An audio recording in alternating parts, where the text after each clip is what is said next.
You're welcome to News Tonight here on GHOne TV with me, Natalie Fort. Let's take a look at our top stories. Coming up tonight, thousands mass up at Independence Square as Ghana bids farewell to longest-serving First Lady, Nana Konadu Agyeman-Rawlings.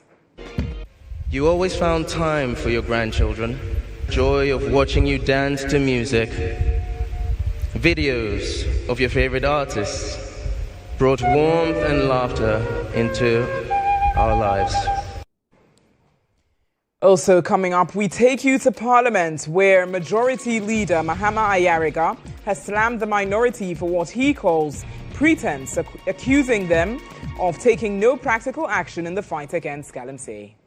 I haven't received any report from any of you regarding what you have done in your constituency to fight galamsey. But come and stand in this house and pretend that you are concerned about galamsey. They say charity begins at home. Show that you are concerned about galamsey by your action in your constituencies. Also from Parliament, the minority is demanding an apology from Speaker Alban Bakbin over his decision to refer its leader, Alexander Afenyo-Markin, to the Privileges and Immunities Committee. A public apology from the Speaker and Majority Leader to ECOWAS and to the people of Ghana for the international embarrassment they caused. In the court tonight, a twist in the Daddy Lumba spousal case as the Kumasi High Court declares both Odo Brony and Akosia Sewa as lawful spouses of the late music icon. Later in the bulletin, Guinea-Bissau's president flees to Senegal after being released by the military forces who toppled his government earlier this week.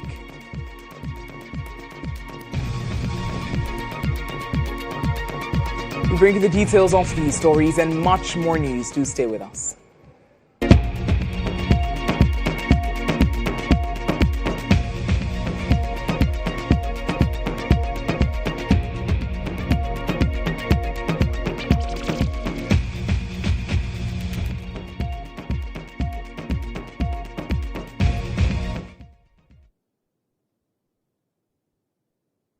We bring you the details now here on News Tonight on GHOne TV, all across the world on Facebook and X at GHOne TV.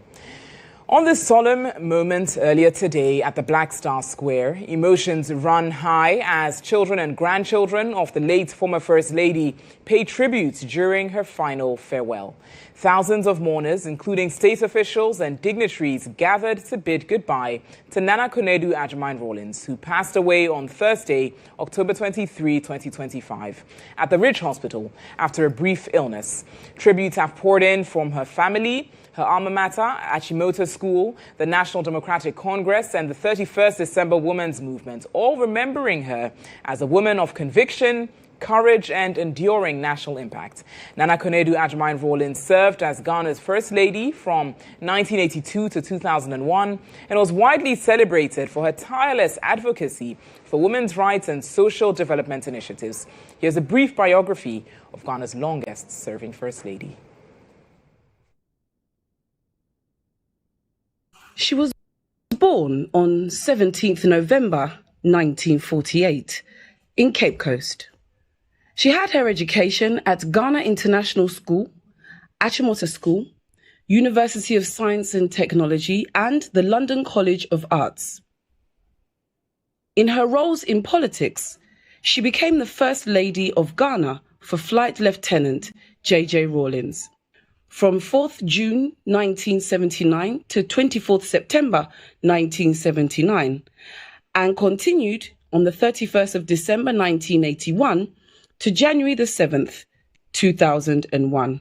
She leaves behind a legacy of the 31st December Women's Movement. She was the founder and president of this broad-based, development-oriented, non-governmental organization established in 1982. The movement's goal was the emancipation and empowerment of women at every level of development, focusing on socio-economic and political progress. The movement established over 870 preschools in Ghana and worked on issues like child development, family planning, adult literacy, and promoting women's roles in decision-making.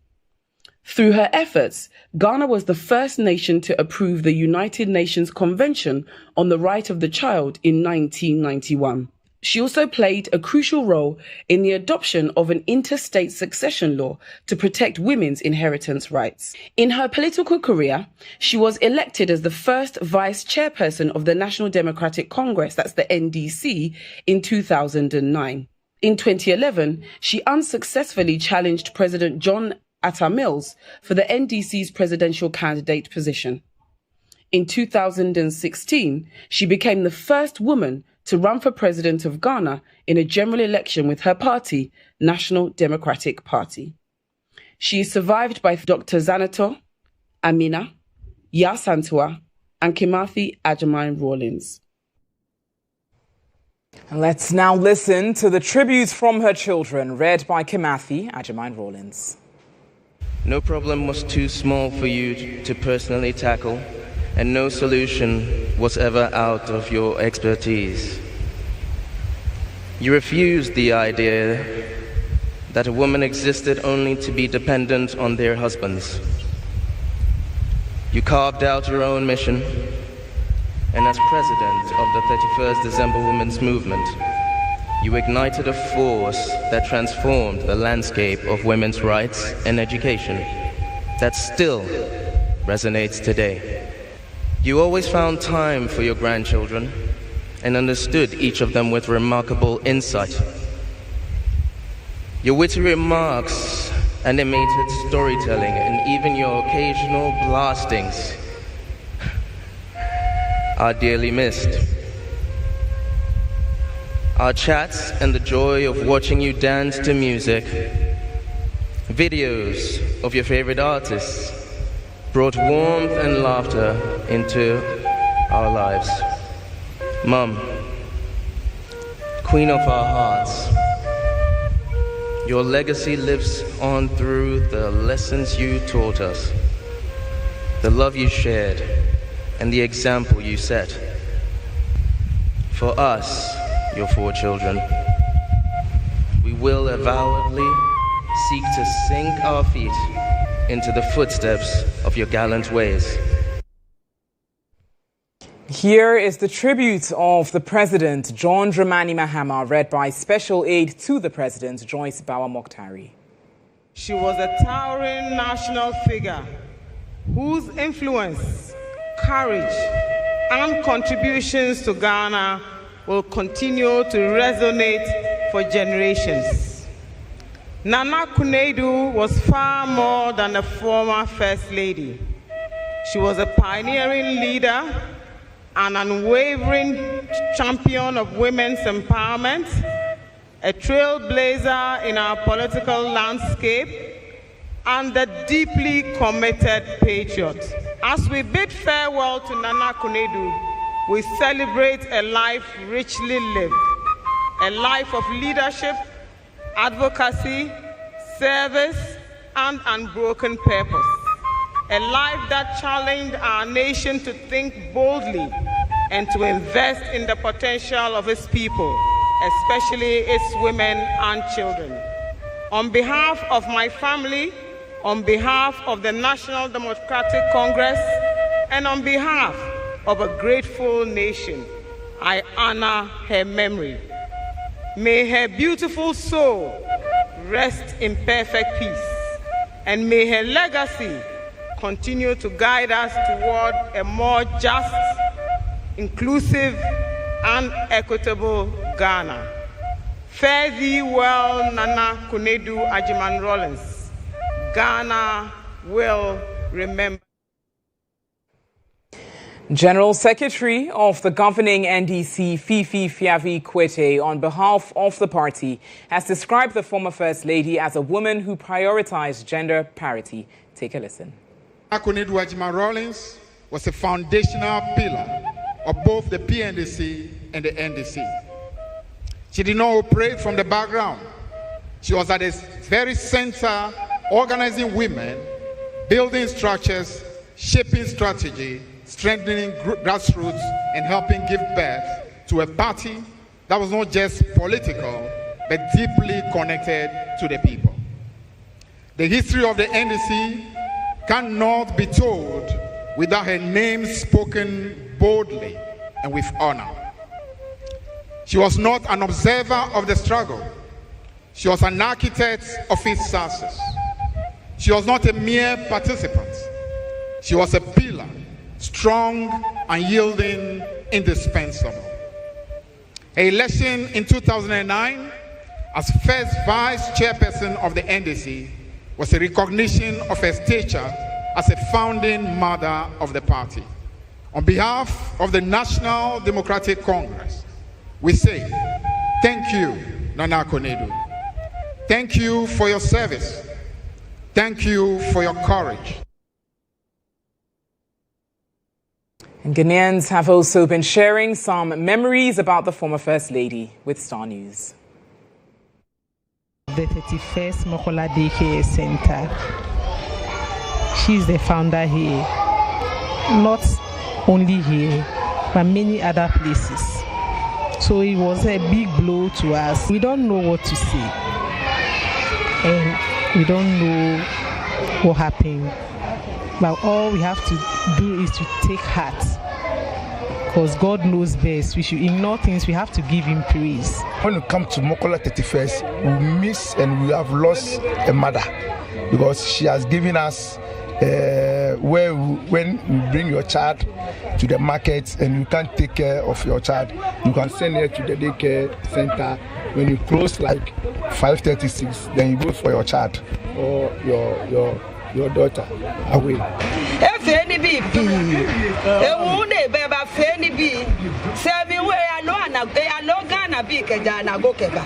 Name Wola la JJ, sorry, Sagari Pesses, Uma, our JJ, sorry, Sagari Pesses, Uma. No me fair, poor American JJ Chuko. Many JJ Gone, American Maba, she JJ Fanny Bini, and now Leone Bane, Laweba Tuni, Ejabet Tuni, Tuni, Kaho. She was Gameka Mambia, or Trubiju, a one not Trubiju, a Gabon fellow Coni, Abake, and that Ghana, ya Ghana. Ajimai, Konadu Agyeman-Rawlings or Yitisi, or your sales girl. Nikruba power no, and or ye did not be can. Or no, your first lady wa Ghana. Or no, sit at the first market. Ghana, ya Ghana, and that Jaka baby, I do ya go do. And in the Konadu Agyeman-Rawlings, as Santimai, Bibiato ya Nisu Papa, said ya Santua.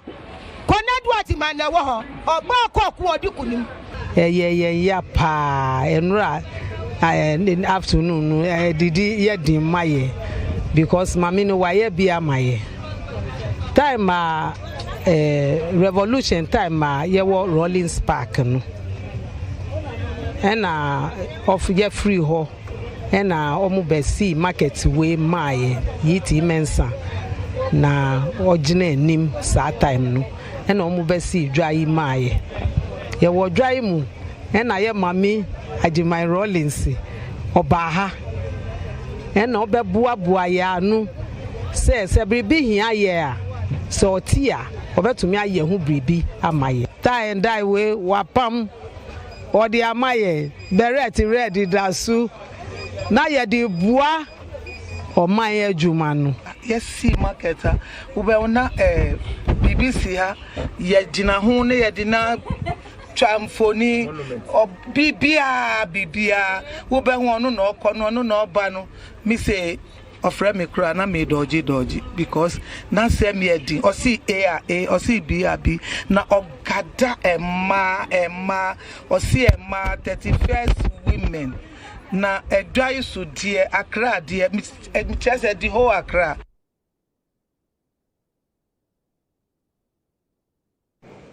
Well, let's stay on the life and legacy of Ghana's first and longest-serving First Lady. Gender activist Esther Tewia joins via Zoom now for a conversation on the life of the departed former First Lady. Good evening to you, and thank you so much for joining us here on News Tonight. Now, from where you sit, the standpoint of a gender activist, How would you describe Nana Konadu Agyeman-Rawlings' place when it comes to Ghana's gender advocacy history? Can you kindly unmute? It appears you're still on mute.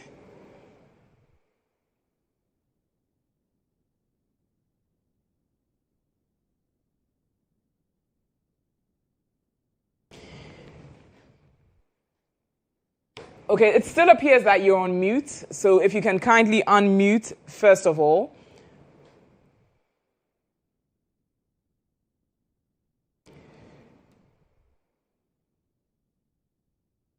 Right.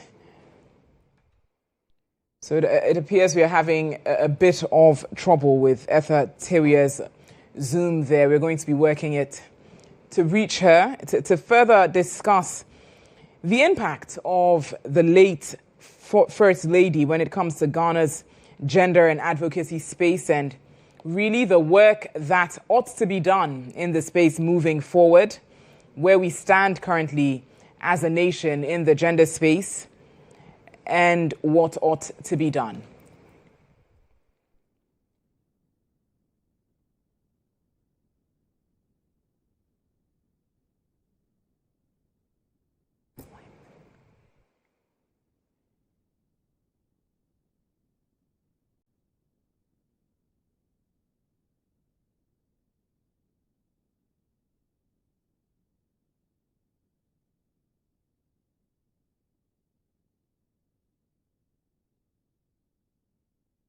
Agyeman-Rawlings, particularly so as it pertains to women and children within Ghana and the efforts that she began and how to sustain these efforts moving forward.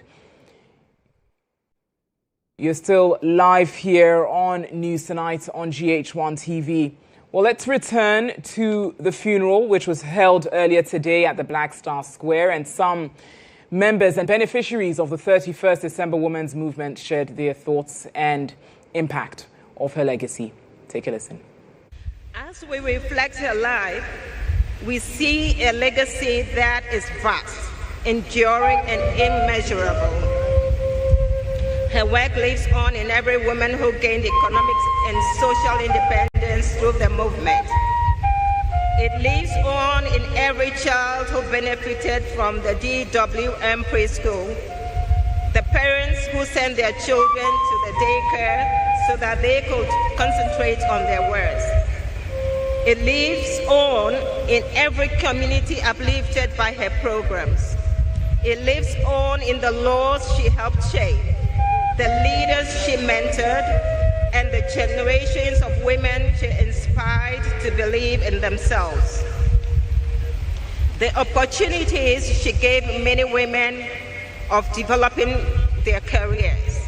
All these did not come without challenges, but the strength of her resolve took her through, holding our hands to keep moving.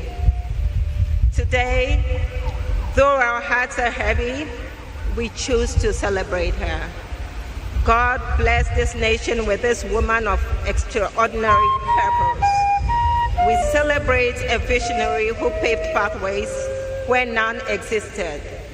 We celebrate a mother who nurtured the dreams of countless women of different ages and backgrounds. We celebrate a leader whose dedication reshaped Ghana's social fabric, and we celebrate a life that continues to echo through every accomplishment of the 31st December Women's Movement. Well, certainly the legacy of Nana Konadu Agyeman-Rawlings will forever be remembered. We'll certainly bring you more on that subsequently. In other news here on News Tonight, Mahama Ayariga has criticized the minority in Parliament for what he describes as a lack of real commitment to the fight against illegal mining.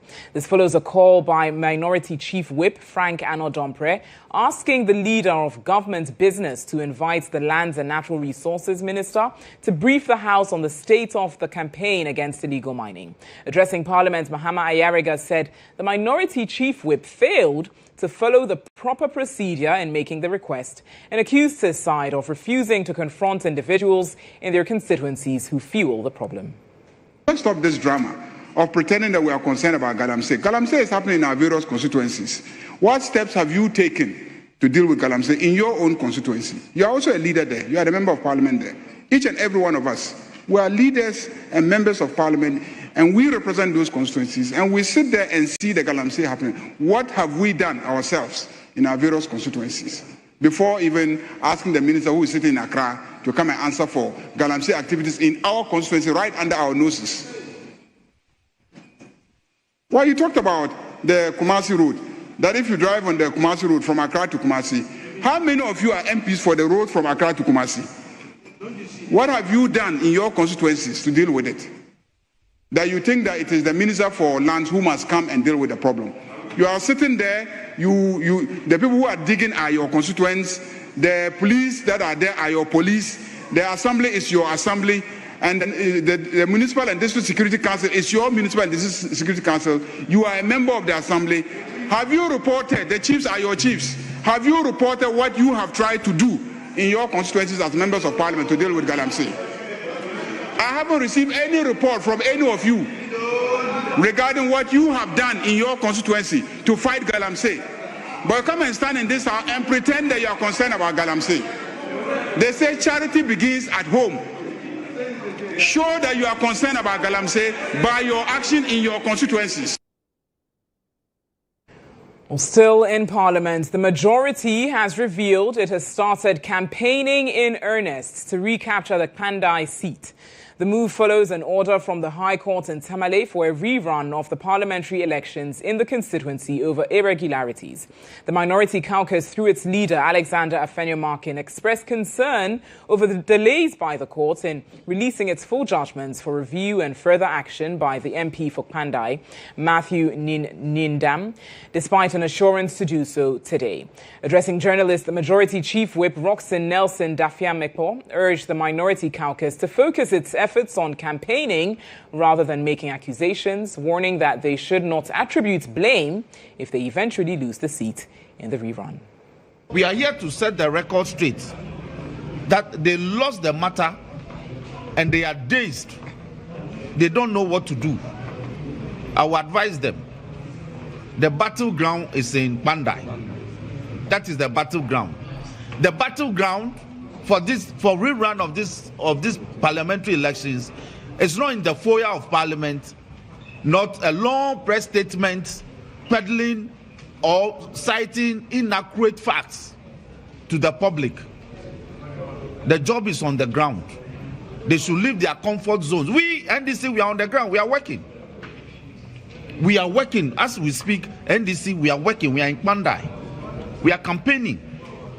They won't come and campaign. When they lose, then they blame innocent people. Because this time, violence won't give them victory. Yes. Decency will. Policy will. Yes. Promise of greater jobs will. Yes. Promise of better management of the economy will. Yes. And promise of better opportunities for our youth. For the first time in a long time, like 8 years, opportunities have been given for our youth to join the army, to join the police, to join the military, to join the prisons, join immigration. It used not to be the case. They will do recruitment, nobody will hear of it. Yes, today, people have opportunity to participate as Meanwhile, the Northern Regional Executives of the opposition New Patriotic Party have rejected the recent directive from the High Court regarding a rerun of the Pandai parliamentary election. The party believes that the incumbent Member of Parliament, Matthew Nindam, secured a decisive victory, and they argue that a new election would unjustly undermine that outcome. On Monday, the 24th of November, the Commercial Division of the Tamale High Court ordered a rerun of the Pandai parliamentary election. In response, the MPP's Northern Regional Executives held a news conference in Tamale where they emphasized their position against conducting a rerun in the constituency. Yusuf Danjuma, the Northern Regional Communications Director, reiterated this stance on behalf of the party. We address you today not merely to react to a court ruling, but to defend the sanctity of the ballot, the sovereignty of the voter, and the constitutional foundations of Ghana's democracy.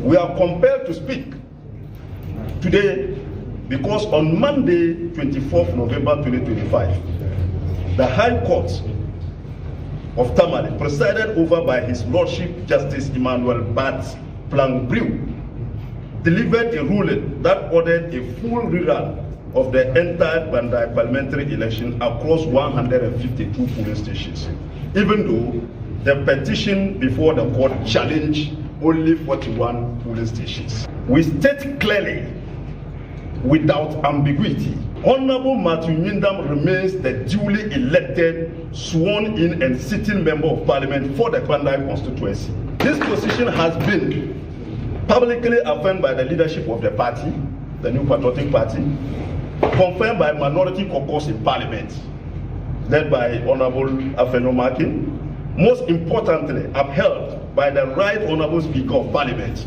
who ruled only yesterday that it was premature to stop Honorable Matthew Nyindam from participating in the parliamentary process until the final determination of an appellate court.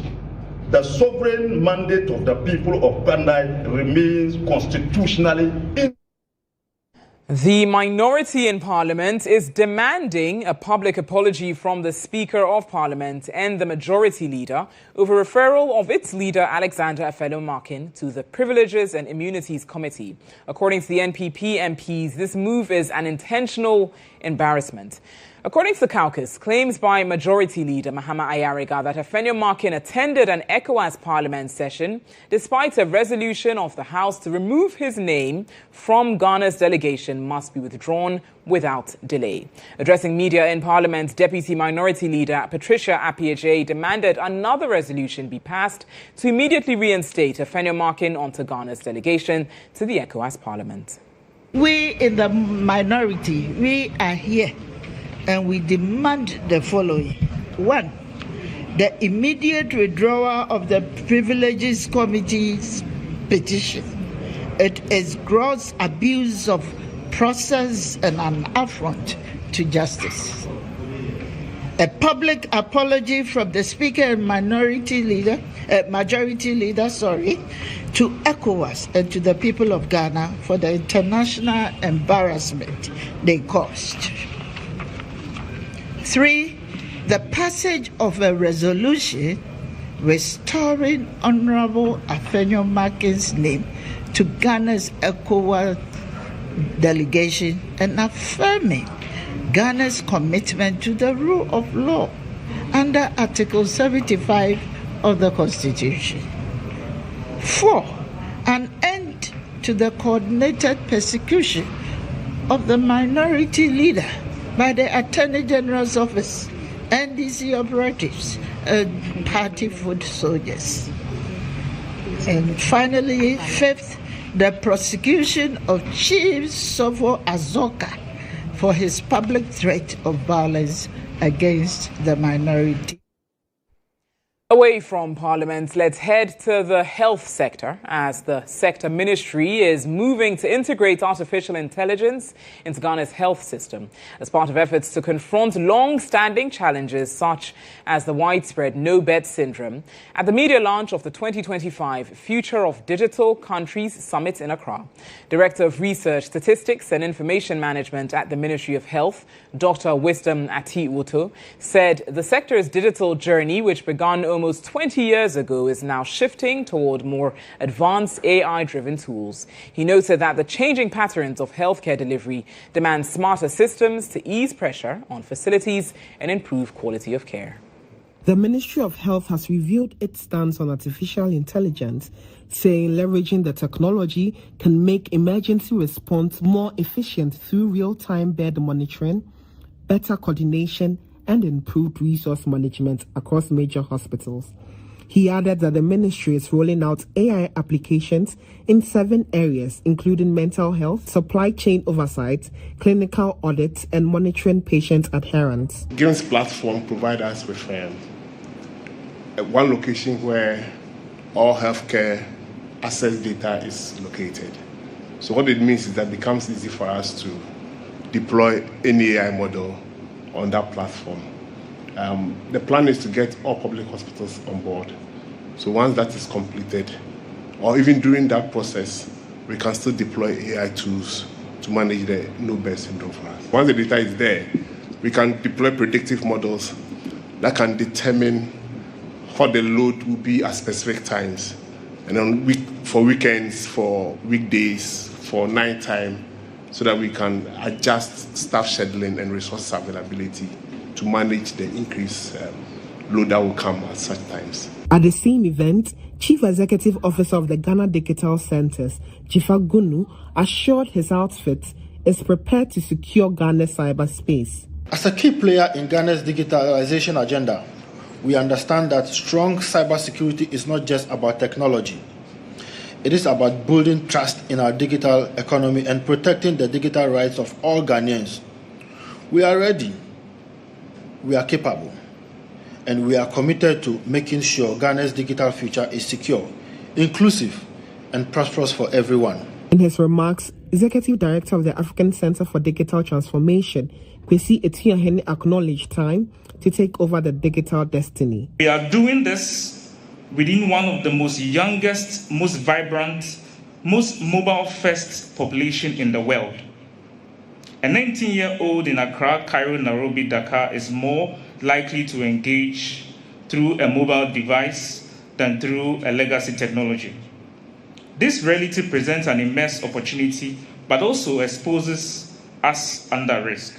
Building trust security in such an environment requires different mindsets, different architecture, and different kind of leadership. Organizers of the 2025 FDC Summit say the event will explore Africa's digital future through discussions on policy, innovation, cybersecurity, and investment, with participation expected from leaders across government and industry.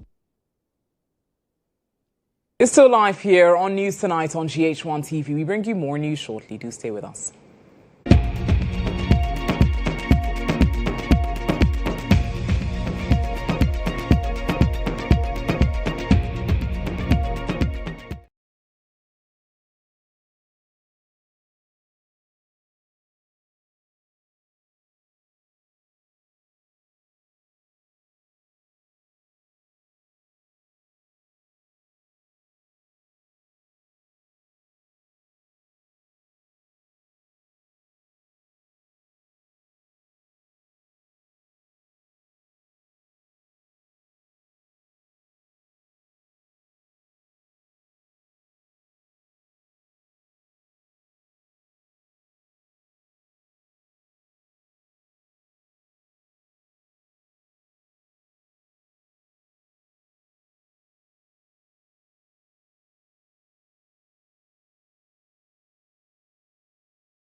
You're welcome back to News Tonight here on GHOne TV. Let's take some more stories this evening. The need for women and girls to take up space in male-dominated science and technology fields remains an ongoing challenge the country is still working towards overcoming. But organizations like Women in Tech Ghana is working to change that narrative. These remarks were made during the one-year anniversary as a growing advocacy movement for young women in technology. Konadu Agyeman-Rawlings reports. Across Ghana, the push for more women to participate in science and technology is gradually gaining ground as organizations continue to challenge long-held stereotypes that label tech and engineering as male-dominated fields. Women in Tech Ghana is one of such advocacy groups working to change this narrative through mentorship, training and community-driven programs aimed at empowering young girls to explore careers in science, technology, engineering, arts and mathematics. The group marked its first anniversary in Accra, bringing together students, professionals, mentors and development partners to reflect and renew its commitment to preparing more girls for opportunities in the digital and innovation space. The celebration was held under the theme, Breaking Barriers, Building a Future for Women in STEAM. There is a perception that mostly men are the ones who get into this field. And this field is actually for women as well. I want to increase the number of women who find themselves in this field, not just in the field, but also in leadership positions. So globally, we have just about 22 to 23% of women filling leadership position in STEAM. And so we want to increase that number, and we have to start from the basic. Chair of the Women in Engineering Committee of the World Federation of Engineering Organizations, Dr. Engineer Enyonam, said exposing young girls to visible role models helps to build confidence and makes careers in technology feel achievable. She noted that the presence of male mentors and allies remain critical in closing the gender gap within the technology space. Today, I'm very glad that we have our young girls amongst us. They have been able to see great role models that will ginger them, that will let them realize that it is doable. We have our male mentors and male champions supporting us. We'll be able to close the gender gap in technology as we strive towards the future. Chairperson of the Coalition of NGOs in Water and Sanitation, Dr. Biata Awingpoka Akayane, also described the anniversary as a moment to challenge young girls to expand their ambitions beyond their current limitations. She emphasized the need to strengthen education at the grassroots to improve participation and leadership of women in STEAM-related fields across Ghana. It is very important for us as development practitioners or CSOs to recognize the role or the synergies that exist between certain sectors and then STEAM as well. And we need to start from the local level to the mid-level, for education, the tertiary schools, and also work environments. So it's important for us as partners to look beyond just working in silos, but partnering. This anniversary should be a clarion call for them to look beyond just the space they operate currently to scaling up and expanding across the length and breadth of Ghana. Women in Tech Ghana aims to scale up its training, mentorship and leadership programs to reach more girls across the country in the coming years, a commitment they believe is crucial to shaping a future where young women can confidently compete, innovate and lead in Ghana's growing STEAM space. In other news, Minister for Youth Development and Empowerment George Opare-Addo is urging participants of the first cohort of the Ejumara program to uphold high standards of discipline, commitment and professionalism. Speaking during a working visit to some hubs in Accra, the minister urged the cohorts to adhere strictly to the program's guidelines. Benjamin Saki reports. The Ejumara program is a flagship initiative of President John Dramani Mahama designed to support at least 10,000 youth-owned businesses annually with capacity building, mentorship and coaching. Out of that number, 2,000 successful and viable businesses will be eligible for grants to help them kick off smoothly. The initiative focuses primarily on providing business development services, startup incubation and funding to enable young businesses to grow and become successful. During his visit to some hubs, Minister for Youth and Empowerment, George Opariado, stated that personal conduct and dedication to learning are essential for the success of the cohorts. What we seek to do with the Jumeirah is to equip you with those basic skill sets so that at least it broadens your horizon and also opens other avenues so that your businesses can flourish. Our advice to you is you will take whatever you are learning here very seriously and then you participate fully. I'm sure you know that government cannot fund all your big dreams, but there is always a first step, and the first step is what we are giving you. He further stressed that entrepreneurship is tough and therefore participants must build strong networks. Entrepreneurship is challenging. Entrepreneurship is tough.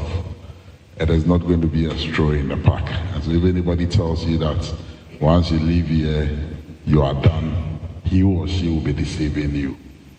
But what this platform is going to do for you is going to support you with mentors so that when you have challenging times, those mentors will be there to hold your hands. The other thing you have is yourselves. It's a big network you are forming here. So don't just become a participant. Come in here, build the right friendship, make the right connections.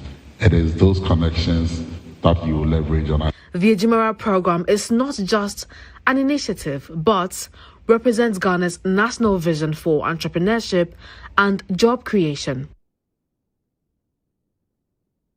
So live here on News Tonight on GHOne TV, founder of Brain Fitness Center Africa, Lizette Berry, is urging men with mental health issues to seek expert help.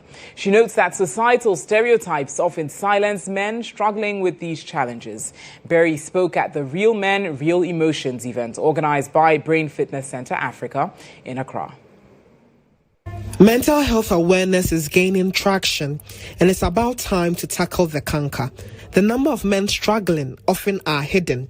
Financial stress, work-life balance, and relationships are always affected. Fitness Center Africa's Real Men, Real Emotions event aims to change the narrative. Founder of the center, Lizette Berry, emphasized the need to prioritize mental well-being. We're talking about gender and mental health. We are talking about the fact that there are differences between us, yes, but everybody goes through their own kind of challenges and they equally need help. They equally need attention.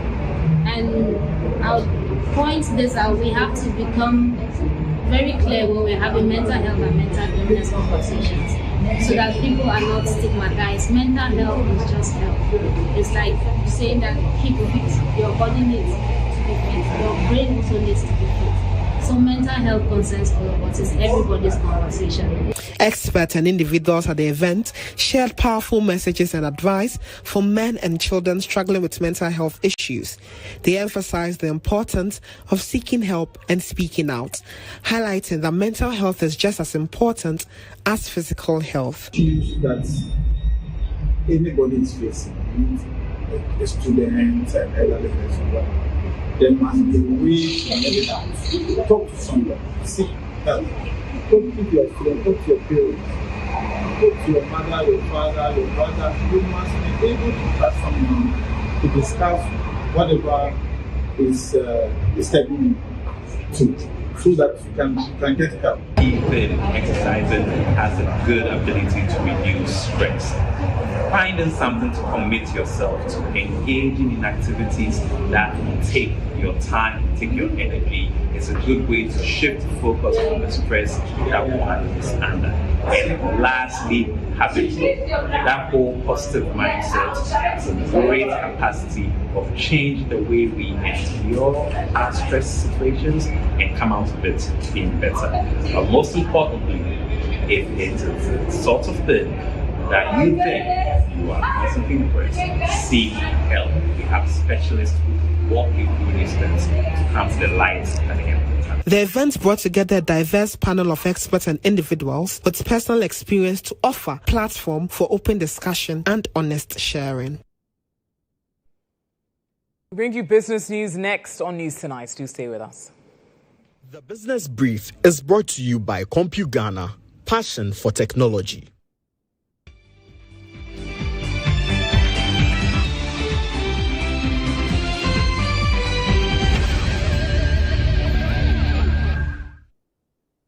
In business tonight, the Ashanti Business Owners Association at BUA has welcomed the Bank of Ghana's decision to cut the monetary policy rate by 350 basis points. In a statement, the association describes the move as a major boost toward restoring economic stability and supporting business growth, particularly for SMEs, manufacturers and traders. According to the association, the reduction is expected to ease borrowing costs, improve access to credit and create a more favorable climate for investments. It's calling, therefore, on commercial banks to follow suit by lowering their lending rates to align with the new policy stance. It further commended the governor and his team for their leadership, pledging to take advantage of the reduced rates to expand production, create jobs and support national economic growth.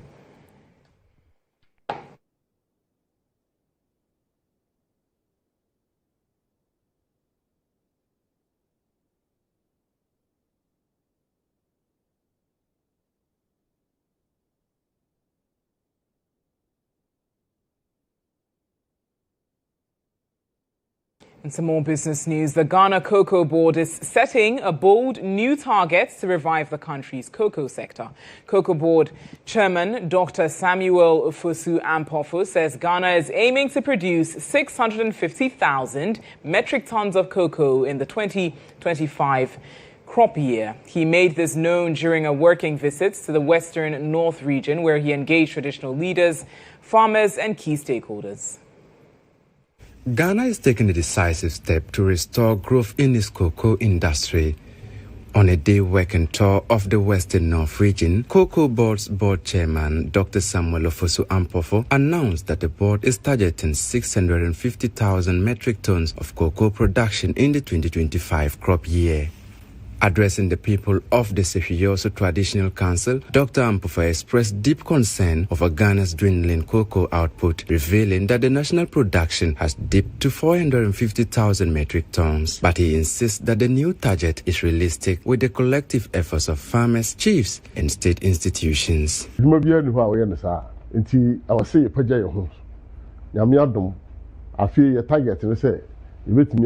about 650,000 metric tons. Let's just say it may pay you musa kakra no. We do bear 4 years no. Na ebia ya kwa kudu sa empempenso no. He appealed to traditional leaders to support Cocoa Board. A former deputy minister, local government minister, and an agribusiness expert, Abraham Odum, is making a passionate appeal to the nation to back the 24-hour economy initiative or risk missing a historic opportunity. Speaking at the launch of the World Conference of Mayors in Accra, Odum says Ghana cannot afford to let political divisions derail an idea that he believes is both practical and urgent. Drawing on decades of experience from local government leadership to transforming agricultural systems across Africa, Odum insists the country has the capacity, the resources, and the moment to make a 24-hour economy work. I've traveled the length and breadth of Ghana, and we have the lands, the Afram Plains, the Fumbisi Valley, and I know that Ghana can do 24 hours in almost all the departments of the industries of Ghana. The former deputy minister says his decision to join the World Conference of Mayors is driven by one commitment: Africa's rise. He told the gathering that for 2 years, he has dedicated every dawn to studying the ideas and voices pushing the continent forward. And for him, Ghana's proposed 24-hour economy is one of the nation's most transformative opportunities. 24-hour economy is doable. If we fail this time, we are lost, because this is the best time for it. Odum, who once served as DCE, says he understands the system deeply and believes... That's it for the business segment, but do stay with us. More news shortly. The Business Brief was...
Recognition and rights. The decision officially ends the disputes and paves the way for the organization of Daddy Lumba's funeral.